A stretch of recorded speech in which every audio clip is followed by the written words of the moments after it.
organização das questões por erro. Começando pela questão 11 da primeira lista. O ferro e o cobalto são espécies de elementos diferentes que possuem o mesmo número de massa. Uma característica que os distingue sempre é o número D. Então, aqui em cima, nós temos esses isóbaros, né, que são elementos diferentes com o mesmo número de massa. Então, eles ganham o nome de isóbaros. E a questão quer saber o que distingue um do outro. Então, pelo que a gente discutiu na primeira aula, era uma questão não tão difícil, né? Que a gente reforçou esse conceito bastante. Mas vamos lá. O que a gente pode descartar primeiro? Então, a gente tem que saber aonde ficam cada uma das partículas no átomo. Pela estrutura e organização que a gente viu pelo átomo de Rutherford, nós percebemos que o núcleo era composto de prótons, então partículas com carga positiva, e nêutrons, como o próprio nome diz, são partículas de carga neutra. Os números costumam ser parecidos, de prótons e nêutrons, mas não precisam ser iguais, tá?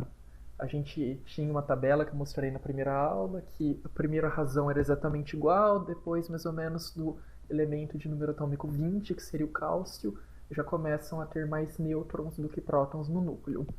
E os nêutrons tinham a função de separar um pouco os prótons para não ter muita repulsão eletrostática e não criar uma instabilidade no núcleo. E na eletrosfera, que são camadas imaginárias que ficam circundando o núcleo, ficam os elétrons, partículas quase sem massa e de carga negativa. Então, a gente já pode descartar a alternativa B, que diz que são os elétrons no núcleo, porque a gente não tem elétrons no núcleo. E a gente pode descartar a alternativa C, que diz nêutrons na eletrosfera, porque a gente também não tem nêutrons na eletrosfera. E aí já fica mais fácil da gente guiar. Então essas foram eliminadas, igual os ministros do governo Bolsonaro. O ferro, o símbolo dele é Fe, então bem simples. A gente tem o número atômico, como 26, o nome, que, na forma de representação, e nós temos a massa atômica, que está como número quebrado, mas depois a gente vai ver que não é necessariamente um número quebrado, tá? E nós temos a distribuição eletrônica por camadas, algumas tabelas periódicas mostram. O que a gente pode tirar disso? Então, a gente pode fazer os cálculos. Nós vimos na segunda aula que a massa, representada por A, é a soma do número atômico, representado por Z, que significa número de prótons, mais o número de nêutrons. Então a massa de um átomo é basicamente a massa do núcleo, porque o elétron ele tem uma massa insignificante perto das outras partículas. O átomo neutro ele tem o número de prótons exatamente igual ao número de elétrons. A questão não falou que os átomos estavam carregados, então a gente conclui que o ferro e o cobalto estão neutros. Ai, mas meu Deus, qual que é o número de massa e qual que é o número atômico? Como que eu vou saber quando que é o de cima e quando que é o de baixo? Só você olhar. O número de massa é a soma do de prótons mais o de nêutrons. Então, ele vai ser maior. O número maior é 57. A gente sabe que 57 é o número de massa, 26 é o de prótons, ou o número atômico do ferro, 27 do cobalto. Vamos fazer o cálculo para o ferro. Então a gente sabe que a massa é 57, o número atômico 26. Como o átomo está neutro, o número de prótons é igual ao número Z, né, sempre, e o número de elétrons é igual ao número de prótons, porque está neutro. Então a gente tem 26 elétrons. Número de massa. A gente isola o número de nêutrons, né, que é o que a gente quer descobrir. Então, só passando de um lado para o outro, a gente sabe que o número de nêutrons é a massa menos o número de prótons. Então, substituindo, a gente tem que são 31 nêutrons para o cobalto. Isso é só para a gente treinar, não precisava de fazer isso para resolver a questão. O cobalto a gente substitui de novo, isola, descobre que tem 30 nêutrons. E aqui a gente queria saber a característica que distinguia sempre o ferro do cobalto. Aqui a gente vê que o número de prótons, elétrons e nêutrons são diferentes. Ou seja, isso que a gente fez não serviu para nada. E é verdade, não serviu para nada mesmo. Porque a gente tem que ver na teoria. O que distingue sempre? O que distingue sempre um elemento do outro é o número de prótons. Porque a gente pode ter isótopos. Elementos com o mesmo número de prótons muda o número de nêutrons. Então, a gente tem o ferro em várias formas. A gente pode ter o ferro com, aqui, 31 nêutrons. Existe o ferro com 30 nêutrons, existe o ferro com 32 nêutrons, tá? Então, o número de nêutrons não determina se é o ferro ou não. O número de elétrons também não vai distinguir sempre.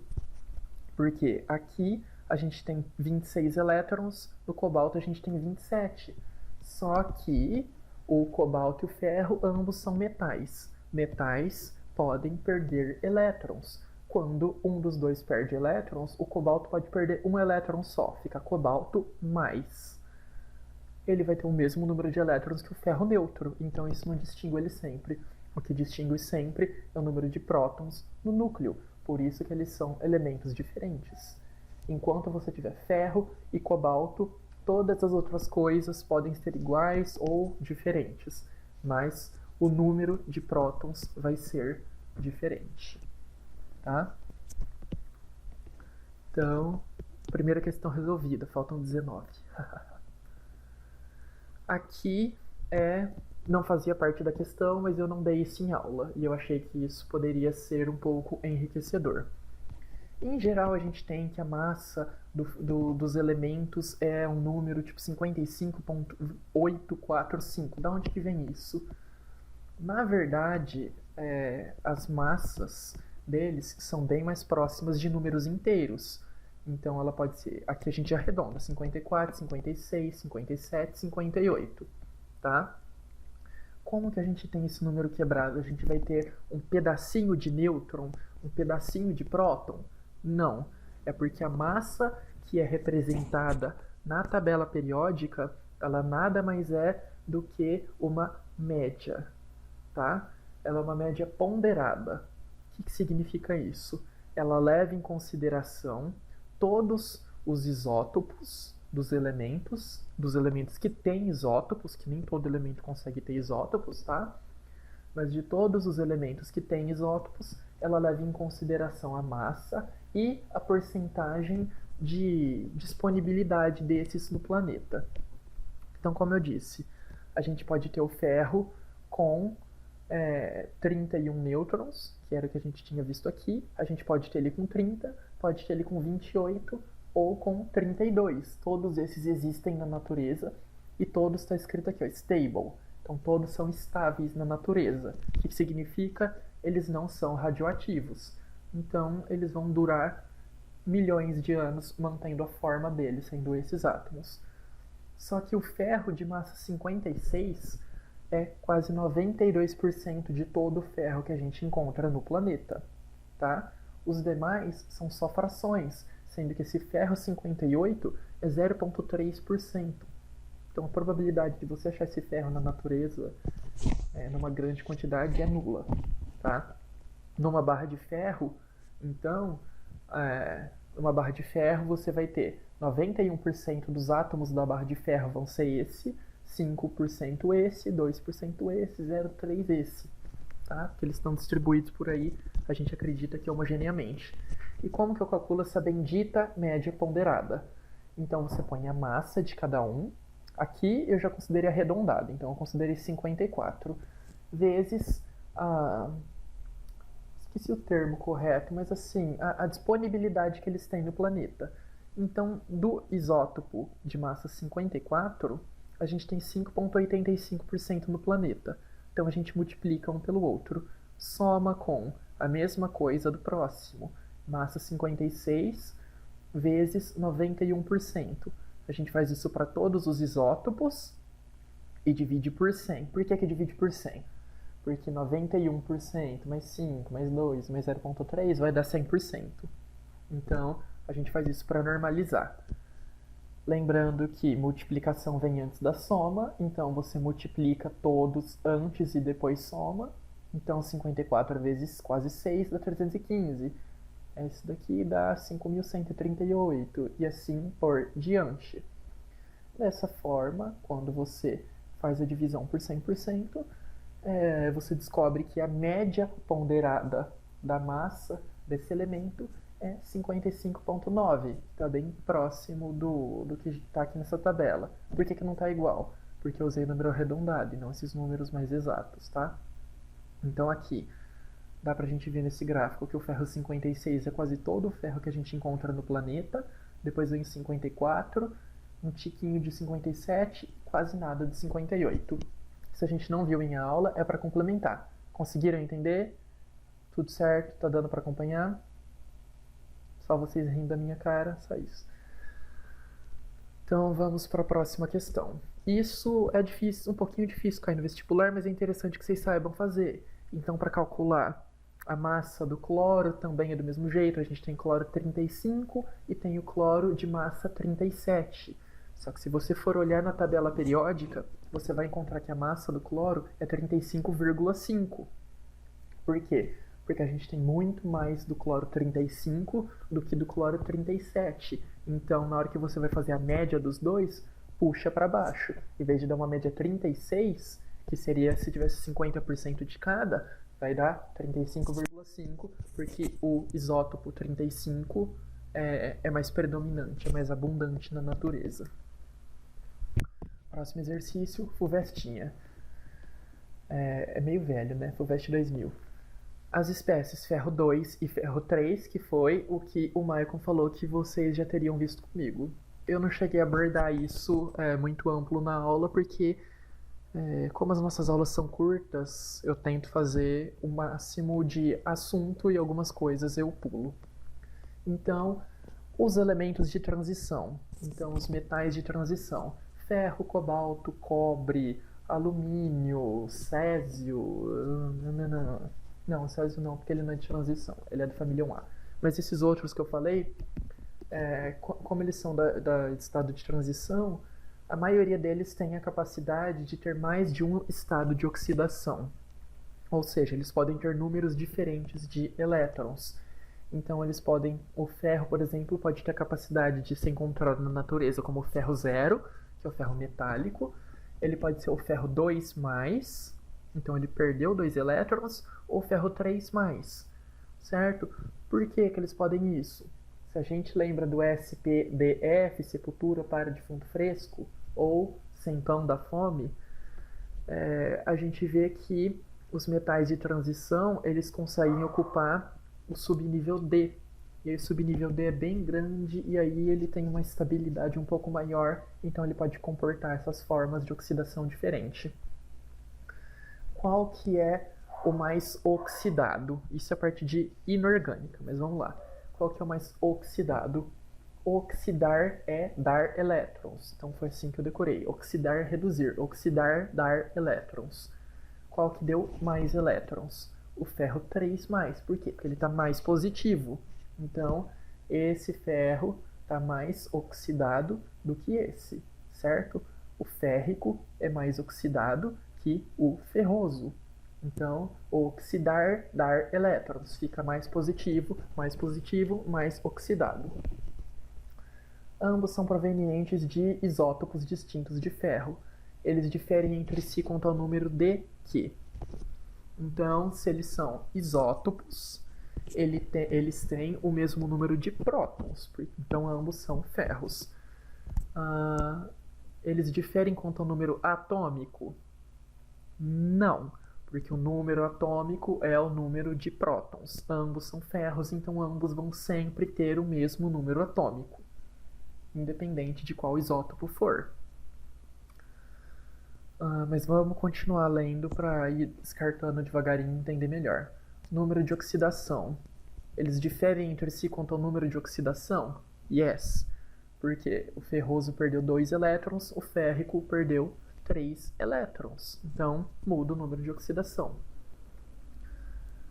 A gente já sabe que não é. Dei um spoiler já. AB. Atômico e raio iônico. Atômico, a gente viu que ele não difere. E o raio iônico difere ou não difere? A gente viu na aula de tabela periódica a classificação do raio iônico, que seria a distância do núcleo até a eletrosfera. Geralmente a camada mais externa da eletrosfera.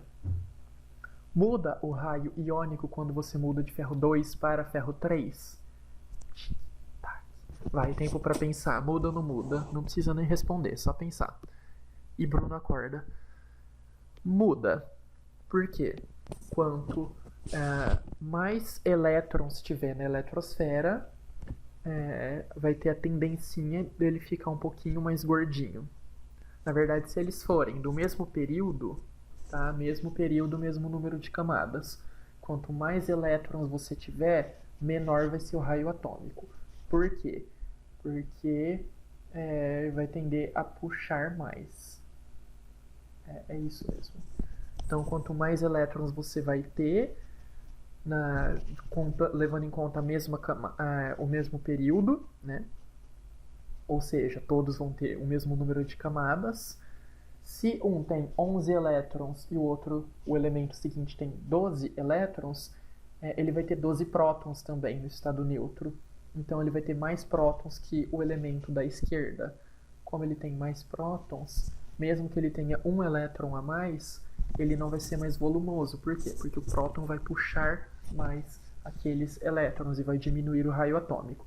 Então o raio atômico cresce para baixo, que é quando aumenta o número de camadas, e ele cresce da direita para a esquerda, tá? Mas considerando um elemento só, considerando o ferro 3 vai ser menor do que o ferro 2, porque ele tem um elétron a menos. Então o núcleo ele vai puxar mais os elétrons, porque ele não quer perder mais nenhum. Você fica tipo, pô maluco, você já me roubou 3 elétrons, você quer roubar mais? Pega do que tem 2, que roubou só 2, ele ainda tem um para você roubar. Então o ferro 2 tem raio maior do que o ferro 3, porque o ferro 2 tem mais elétrons, tá?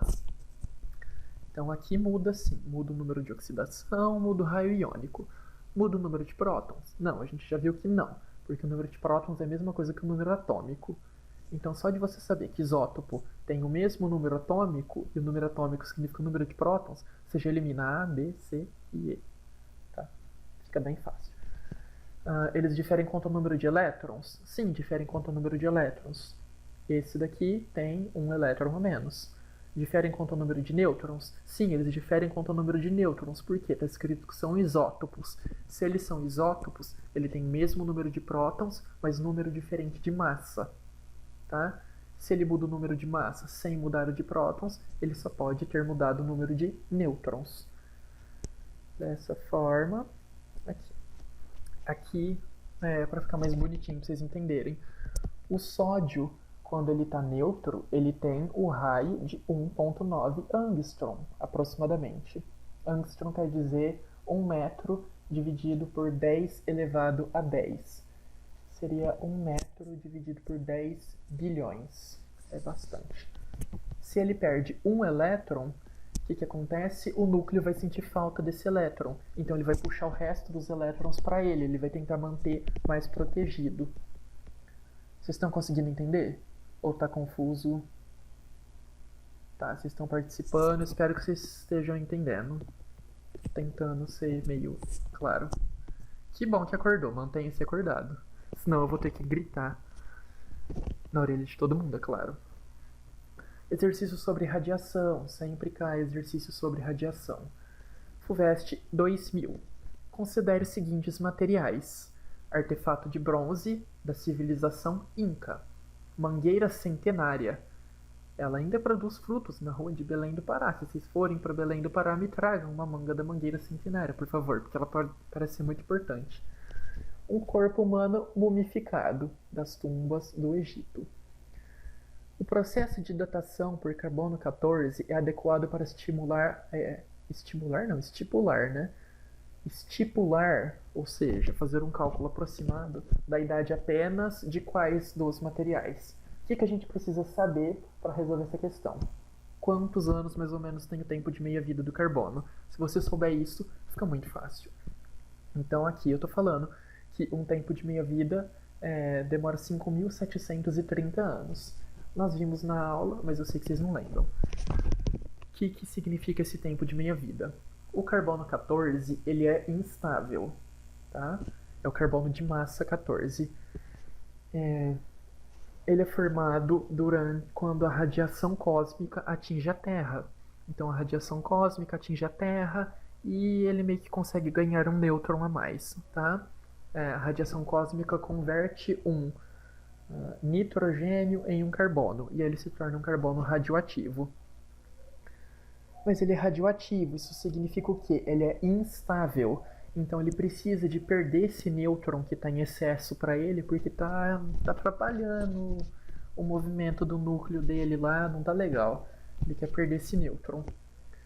Para ele perder esse nêutron, ele perde na forma de radiação. Então ele emite esse nêutron, essa partícula radioativa. E ele só consegue se livrar desse nêutron, em média, depois de 5.730 anos. Então ele passa quase 6.000 anos tentando se livrar desse nêutron. E o que significa? Se quando o indivíduo está vivo, a gente considera que todo o carbono 14 dele é o máximo que ele poderia ter, tá? Então, porque ele está absorvendo constantemente, porque o carbono 14 ele pode estar no ar, né, no gás carbônico, e aí as plantas absorvem e a gente come as plantas, então a gente está constantemente tendo um pouco de carbono radioativo no nosso corpo. Mas é coisa de tipo assim, menos de 1%, tá? Por isso que a gente não morre devido a essa radiação. E a gente também teria que viver 6.000 anos para ele emitir a radiação e afetar a gente. Não é muito o que acontece. Então, depois de 5.000 anos, tem um tempo de meia-vida. O que significa? A concentração de carbono radioativo cai pela metade. Então, a gente supõe que esse ser vivo tinha 10 gramas de carbono enquanto ele estava vivo. Carbono 14, tá? Depois de quase 6.000 anos que ele morreu, ele só vai ter 5 gramas. Por quê? Metade do carbono 14 emitiu radiação e ele deixa de ser 14. Aí ele vira nitrogênio, tá? Ele volta a ser nitrogênio. Mas isso não interessa. O que interessa é que a gente consegue medir a quantidade de carbono 14, tá? Espero que esteja dando para entender. Então a gente só vai conseguir mensurar a idade de coisas que tenham mais de 6.000 anos. Eu vou ter que saber quanto tempo a civilização Inca produziu esse artefato de bronze. Não. Por quê? Para a gente datar carbono 14, as coisas têm que ter carbono 14. E se o artefato é de bronze, ele não é de carbono 14. Então não tem como você datar ele por carbono radioativo, porque ele é feito só de bronze, pelo que dá a entender aqui.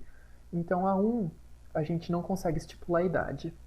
Mangueira centenária, que ainda produz frutos, isso parece ser muito relevante. A gente consegue medir? Primeiro, ela tem carbono? Sim, ela tem carbono, então ela tem uma quantidade de carbono 14. Mas ela é centenária, ou seja, ela tem 100 anos. E o tempo para cair a quantidade de carbono é quase 6.000 anos, então não dá para a gente medir. E o corpo humano mumificado, lá das tumbas do Egito Antigo? Tem alguns que chegam a ter 10.000 anos de idade, então dá para a gente medir. Porque a medida ela é feita da diferença do que os seres vivos têm no normal. Então a gente meio que calcula o peso do ser vivo a partir do peso, sei lá, 0,1% de todo o peso dele é para ser de carbono 14.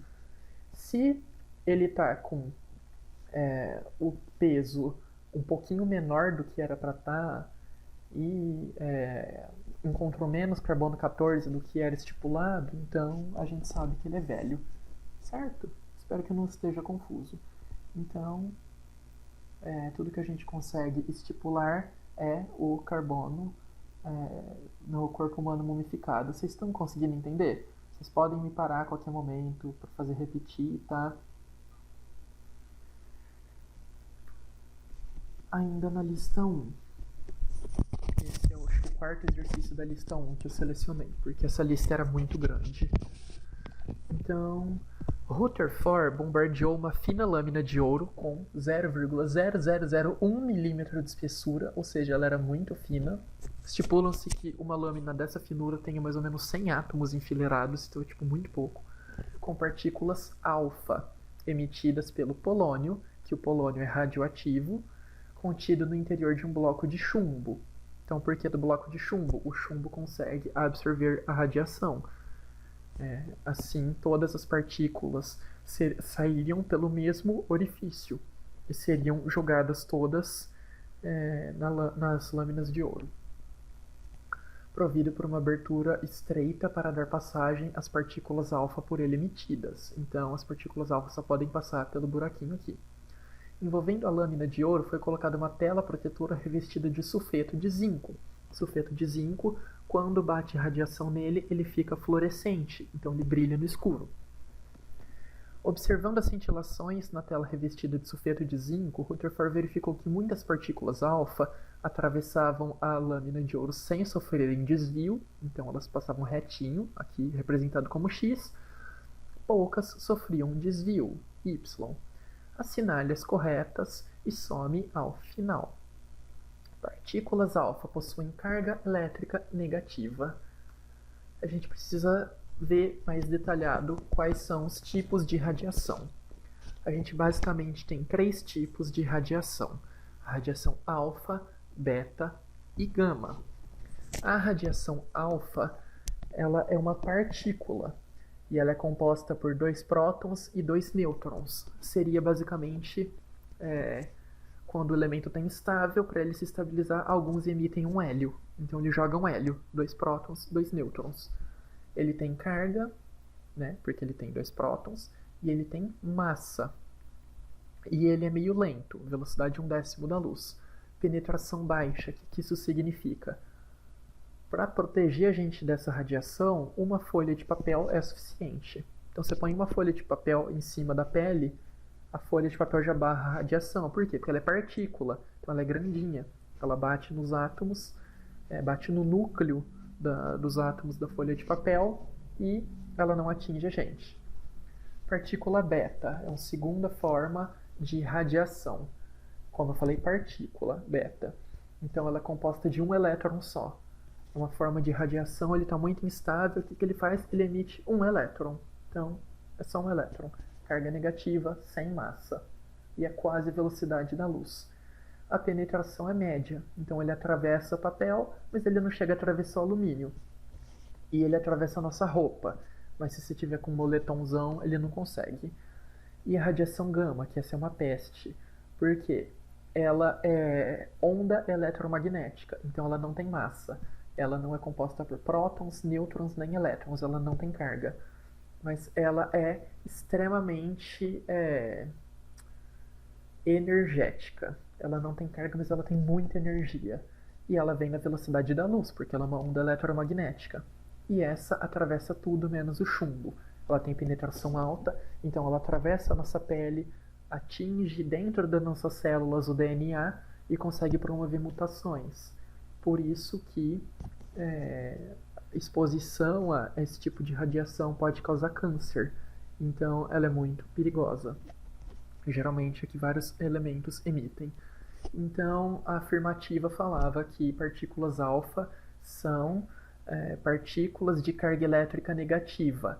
Não, são partículas que têm prótons e nêutrons, então ela tem carga final positiva. Aqui ela está errada.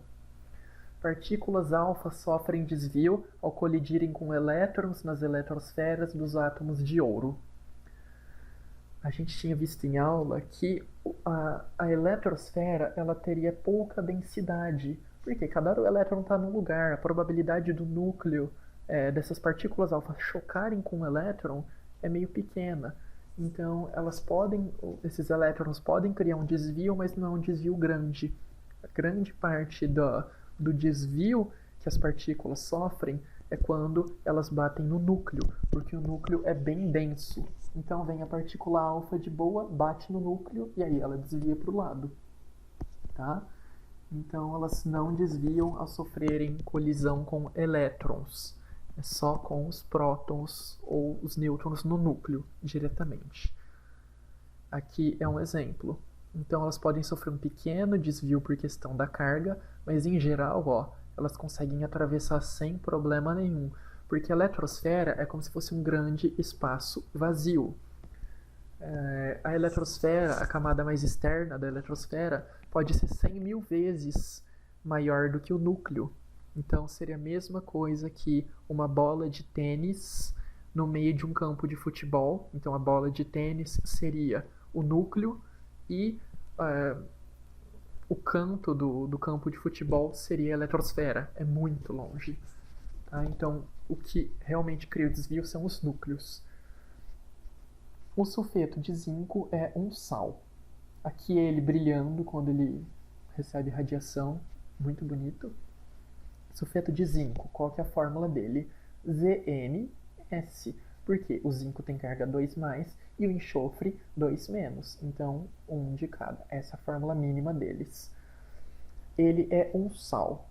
Sim, ele é um sal, porque um tem carga positiva, o outro tem carga negativa. E em água eles conseguem dissociar. Tá? E eles também são feitos de... eles são sais porque são compostos de ligações iônicas, já que o zinco é um metal, tem carga 2+, tendência a perder elétrons, e o enxofre é da família do oxigênio, carga 2-. Ele tem tendência a ganhar elétrons para se estabilizar. Então, metal mais ametal, ligação iônica. Ligação iônica tem carga, é o que forma os sais. Partículas alfa sofrem desvio ao colidirem com o núcleo dos átomos de ouro. Sim, foi o que a gente discutiu agora há pouco. E eu já tinha dado spoiler. O tamanho do átomo é cerca de 10.000 a 100.000 vezes maior do que o seu núcleo. Sim, é uma distância muito, muito grande. E o que eu acho que criou o grande erro das pessoas, que ninguém estava conseguindo responder essa, é... O polônio, que tem número atômico 84, apresenta 4 elétrons no último nível de energia. Para isso, a gente precisa fazer a distribuição eletrônica. Então, espero que esteja todo mundo entendendo, que vocês estão muito em silêncio, está quase dando desespero. A gente tem o núcleo, e aqui a gente pode ter 7 camadas de eletrosfera, que podem ser numeradas de 1 a 7 ou de K a Q. Porque K em alemão vem de Kernum, alguma coisa assim, que significa centro, cerne. Então está mais próximo do núcleo. Cada camada pode comportar diferentes subníveis. Então a primeira camada só pode comportar o subnível S. A segunda, o subnível S e o P. A terceira, S, P e D. A quarta, S, P, D e F. E assim sucessivamente, tá? Então a gente tem que decorar S, P, D, F, que são os subníveis. Subnível S cabe 2 elétrons nesse subnível, sempre, em qualquer camada. Então na camada K, o subnível S cabe 2 elétrons. Na camada P, o S vai caber só 2 elétrons também, tá? É tudo isso que cabe nesse subnível. Camada P, cabem 6 elétrons em todas as camadas P. Tá? Então, cada camada P cabe só 6 elétrons, independente. Cada subnível P cabem 6 elétrons, independente de qual camada ele está. Por isso que na camada K só cabem 2 elétrons, porque ela só tem o subnível S, que cabem 2 elétrons. Na camada L cabem 8 elétrons, porque 2 da S, 6 da P, cabem 8. Então, SPDF, sepultura para defunto fresco. Ou que, se eu não me engano, a Anália mandou no grupo, sem pão dá fome. Ou um mais perigoso, sexo pode dar filhos.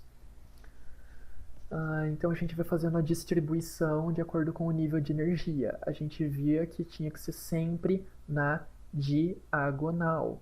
Então a gente vai distribuindo os elétrons em 1s2, 2s2, 2p6, 3s2. Aí a gente vem aqui para cima, 3p6, 4s2, 3d10, 4p6, 5s2. Aí vem aqui para cima de novo. 4d10, 5p6, 6s2, tá? E aí esse daqui cabe muita coisa, porque ele é número atômico 84. Então vai 4f14, 5d10, 6p4. Então é basicamente isso que vocês têm que fazer, nesse zigue-zague. E esses vão fazendo isso até dar a somatória de elétrons correspondente ao que deveria ter. O número atômico é 84, o polônio está neutro. Se ele tem 84 prótons e está neutro, ele tem 84 elétrons. Então, 2, 2, 6 dá 10. 2, 2, 6, 10. 10, 10, 20, 30. Então, até o 3d10 você tem 30 elétrons. Aí aqui, 6, 2, 10, dá mais 18, dá 48. 50, 56. Mais 14, 60, 70, aí aqui 80 e termina com 4, tá? Então a gente colocou os 84 elétrons certinho, seguindo a ordem crescente de energia, que é seguindo na diagonal do sem pão dá fome. E o que ele falava? O polônio apresenta 4 elétrons no último nível de energia. Qual vai ser o último nível de energia? O que está por último? Não necessariamente. O último nível de energia é o que tiver o maior número de camada antes. Então a gente tem camada 1, 2, 3, 4, 5, 6. A camada mais externa é a camada 6, tá? Camada 6, camada P. Então o polônio chega até aqui.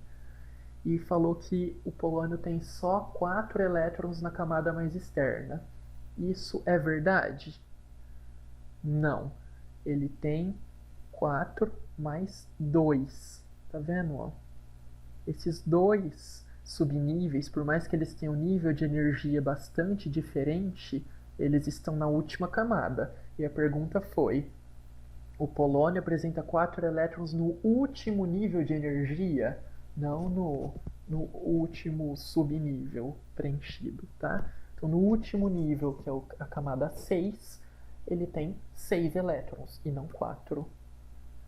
Aqui é o polônio, para a gente ver a representação. Então, camada K só cabem 2 elétrons, na L cabem 8, depois 18, 32, essa daqui preenchidona, e aqui tem 18, e a última camada ele tem 6 elétrons e não 4, tá? Então ele tem 2 elétrons do subnível S e 4 elétrons do subnível P. Então a somatória, só 8 e 16 estão certo, é 24 a somatória. Chegamos na lista 2. Deixa eu ver se tem alguma pergunta ou só o Bruno rindo.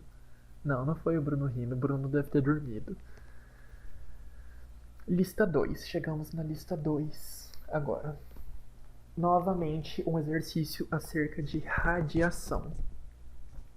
O isótopo 14 de carbono emite radiação beta, tá? Que a gente já tinha visto antes. Radiação beta era uma partícula só na forma de elétron. Então ele emite só uma partícula na forma de elétron. Essa é a radiação dele. Sendo que 1 grama de carbono de um vegetal vivo apresenta cerca de 900 decaimentos beta por hora. Ou seja, o vegetal vivo ele ainda está absorvendo carbono 14 novo. Então a gente considera que 900 decaimentos beta por hora são 100% dos carbonos 14 que ele tem, tá? Por quê? Porque ele absorve carbono que vai decair só daqui 6.000 anos, mas ele também acabou de absorver um carbono que já tem 6.000 anos, então ele já está decaindo de novo. Isso acontece o tempo inteirinho. mas esse valor permanece constante porque na hora que decai um, ele já absorve outro, e aí o número fica mais ou menos equilibrado. Pois as plantas absorvem continuamente novos átomos de carbono 14 da atmosfera enquanto estão vivas. Então, carbono 14 você pode escrever assim, ou 14C, porque 14 é o número de massa do carbono que a gente está falando como radioativo. Então, sempre que a gente vai tratar de isótopos, a gente chama eles de número de massa diferente, tá? Então, a gente tem o carbono 12, o 13, acho que é muito raro o 13, e o 14. Sendo que o 12 é o que compõe quase tudo. Uma ferramenta de madeira, ou seja, ela tem carbono, recolhida num sítio arqueológico, ou seja, ela é velha, apresenta 225 decaimentos beta por hora por grama de carbono. Assim sendo, essa ferramenta deve datar aproximadamente de. Então, a gente sabe que o tempo de meia-vida, aqui você pode escrever tempo de meia-vida ou T-meio, é a mesma coisa, é de 5.700 anos que ele deu no exercício. A gente sabe que quando a madeira estava viva, né, ainda era uma árvore, tinha 900 decaimentos. Só que agora ela só tem 225. Ou seja, já passaram alguns tempos de meia-vida. Então a gente tem que fazer o cálculo. Tempo zero é quando estava viva, 900 decaimentos. Depois de um tempo de meia-vida, vai cair pela metade. Então 900 dividido por 2, 450. Só que a que a gente viu tinha 225 decaimentos por hora, então não parou por aí. E aí sofreu mais um decaimento inteiro. Então 450 mais um tempo de meia-vida, 225. Então passou do tempo zero até aqui, um tempo de meia-vida, e daqui até aqui mais um. 2 tempos de meia-vida que a gente mediu. O tempo de meia-vida do carbono 14 é de 5.700 anos. Como passaram 2 tempos de meia-vida, passaram 11.400 anos, desde que aquela madeira esteve viva. Tá? Atualmente, a gente está em 2020. Esse exercício é de alguns anos, então a gente tem que ter um número estimado. 2020 menos 11.400 anos, que é de quando essa madeira foi retirada para fazer a ferramenta, daria 9.380 anos negativos. Mas a gente não tem ano negativo, como o ano zero seria o ano do nascimento de Cristo, e antes a gente conta a gente vai crescendo para trás, né? Como números negativos, seria mais ou menos o equivalente a 9.380 antes de Cristo. Então, a resposta mais próxima é a C, que é 9.400 anos antes de Cristo. Conseguiram entender? Eu lembro que quando teve esse exercício, algumas pessoas vieram me perguntar. Ficou claro? Acho que todo mundo saiu da aula, gente. Deixaram só eu aqui. Ficou claro. Ah, tá. Que ótimo, que susto. Já ia cancelar a musiquinha da próxima aula, só pra deixar vocês de castigo. Agora, próxima questão da lista 2. Vocês viram que demora para resolver os exercíciozinhos, né? Da VUNESP, exercício recente até. A luz branca é composta por ondas eletromagnéticas de todas as frequências do espectro visível. Então, se a gente vê todas as cores de uma vez só, a gente vê o branco. O espectro de radiação emitido por um elemento quando submetido a um arco elétrico ou altas temperaturas é descontínuo e apresenta uma de suas linhas com maior intensidade, o que fornece uma impressão digital desse elemento. Daqui a pouco vai ficar mais claro, eu espero. Quando essas linhas estão situadas na região da radiação visível, é possível identificar diferentes elementos químicos por meio desses chamados testes de chama. A tabela apresenta cores características emitidas por alguns elementos no teste de chamas. Então, se você bota fogo num sal de sódio, você bota fogo num pedaço de papel, e em cima desse papel tem um pouco de sódio puro, vai ter cor alaranjada o fogo não vai ser a cor normalzinha. Se tem bastante potássio, o fogo vai ter cor mais violeta. Se tem cálcio, vermelho tijolo, cobre, azul esverdeada. E o Bohr propôs um modelo que fornecia uma explicação para a origem dos espectros atômicos. Nesse modelo de Bohr, ele introduziu vários postulados, dentre os quais a energia do elétron só pode assumir certos valores discretos. ocupando níveis de energia permitidos ao redor do núcleo atômico. Considerando o modelo de Bohr, os diferentes espectros podem ser explicados em função de... Uma questão muito difícil de ler. Bem confuso, tá? A gente tinha visto, então, de forma para tentar clarificar. Os elétrons têm lá várias camadas da eletrosfera bonitinha, eles estão passeando, cada um no seu cantinho. Se a gente vê ela em outra forma de organização, o que pode acontecer? As camadas mais perto do núcleo têm menos energia e as mais longes têm mais energia. Se você fornece energia, o elétron de uma camada pode ir para a camada seguinte com a energia que ele recebeu. Só que lá não é o lugar dele, ele não pertence àquele nível, ele se sente excluído. Ele quer voltar para a casinha dele. Então ele volta e o excesso de energia que ele tinha, ele devolve para o ambiente em forma de radiação. Essa radiação pode ser calor ou pode ser a luz visível, que é o que o exercício estava falando.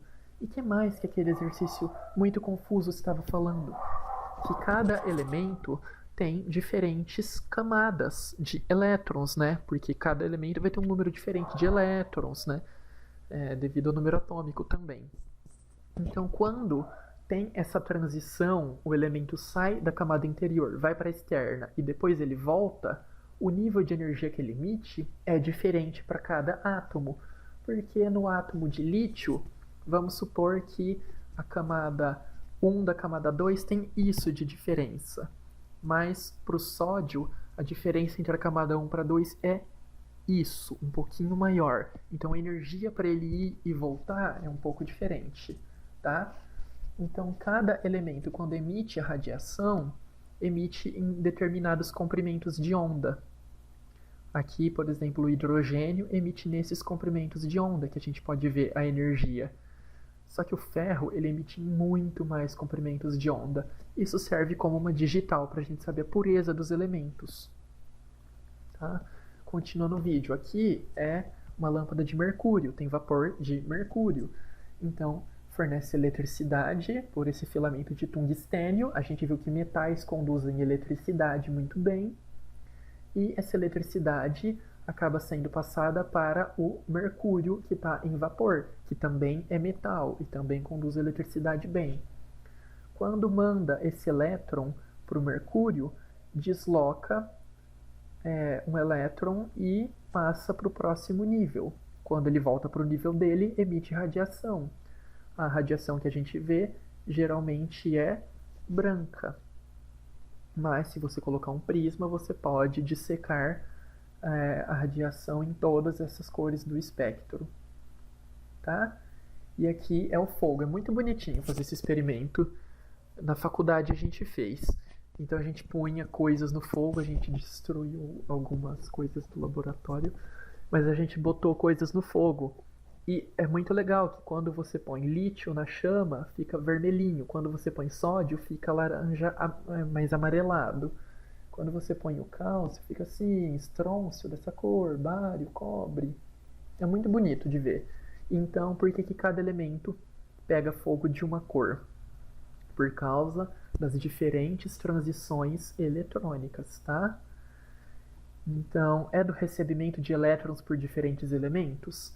Não, porque eles podem receber elétrons e esses elétrons eles podem só ficar negativos. Não quer dizer que teve a transição de uma camada para outra e depois a volta. Então, o que a gente vê da radiação é quando sai de uma camada, vai para outra e volta. Aí a gente enxerga a cor. Não é por eles terem recebido elétrons, nem por eles terem perdido elétrons, porque senão toda vez que formasse um cátion ou um ânion, a gente veria mudança de cor, e isso não acontece. Se você pegar um pouco de sal e jogar na água, ele vai dissociar, vai formar cátions e ânions, e isso não vai ter mudança de cor, tá? Então é pela diferença das transições eletrônicas mesmo. Alternativa D falava da promoção de diferentes elétrons para níveis mais energéticos. Não são diferentes elétrons. O que cria a diferença da cor de cada um é a diferença do nível de energia para ir para a próxima camada. mas pode ser sempre o último, vamos supor, vai ser o elétron chamado Clayton. Então o Cleitinho vai ser sempre o que passa para o próximo nível de transição.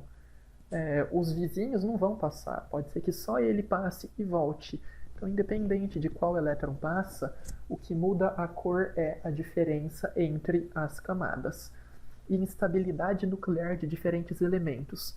Não, instabilidade nuclear causa emissão de radiação, não da radiação de partículas alfa, partículas beta, tá?